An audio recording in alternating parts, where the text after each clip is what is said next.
ഒരു പെൺകുട്ടിക്ക് ഒരു സഹോദരിയും കൂടി ഉണ്ടെങ്കിൽ അവരുടെ ജീവിതം കുറേ കൂടെ മനോഹരമായിരിക്കും.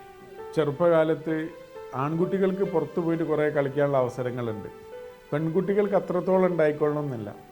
അപ്പോൾ അവരേറ്റവും കൂടുതൽ ടൈം സ്പെൻഡ് ചെയ്യുക വീട്ടിൻ്റെ ഉള്ളിലായിരിക്കും. ആ വീട്ടിലുള്ള മൊമെൻറ്റ്സ് മനോഹരമാക്കുന്നത് ഈ ഏട്ടത്തിയും അനിയത്തിയും തമ്മിലുള്ള നിമിഷങ്ങളായിരിക്കും. അപ്പോൾ ഇവർ കുറച്ചും കൂടി വലുതായി കഴിഞ്ഞാൽ ഒരു കൗമാരത്തിലെത്തുമ്പോൾ ഇവരനുഭവിക്കുന്ന കുറേ പ്രശ്നങ്ങളുണ്ട്. ഇത് പങ്കുവെക്കാൻ ഏറ്റവും നല്ല ഒരാൾ ഇവരുടെ സഹോദരിയായിരിക്കും.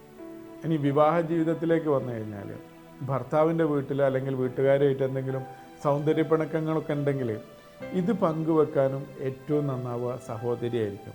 കാരണം അമ്മയോടോ അച്ഛനോടോ പറഞ്ഞു കഴിഞ്ഞാൽ അത് അവർ ഇമോഷണലായിട്ട് എടുക്കും. അത് ചിലപ്പോൾ അവർ പ്രശ്നം വേറൊരു ലെവലിലേക്ക് എത്തിക്കും. സഹോദരിയോട് പറയുമ്പം അത് അവർക്ക് കുറച്ചുകൂടി മനസ്സിലാക്കാനും പറ്റും, നല്ല സപ്പോർട്ട് കൊടുക്കാനും പറ്റും. ഇനി മക്കളുണ്ടായി കഴിഞ്ഞാൽ മക്കളെ വിഷയങ്ങളും പരസ്പരം ഷെയർ ചെയ്യാനും പ്രയാസങ്ങൾ പങ്കുവെക്കാനും പറ്റും. അവർക്ക് പരസ്പരം ഗൈഡൻസ് കൊടുക്കാൻ പറ്റും. ഇനി കുറേയും കൂടെ കഴിഞ്ഞിട്ട് അമ്മയും അച്ഛനും നമ്മളെ വിട്ടുപിരിഞ്ഞു പോകുന്ന സമയത്ത് പരസ്പരം തണലായിട്ട് ഇവരായിരിക്കും ഉണ്ടാവുക.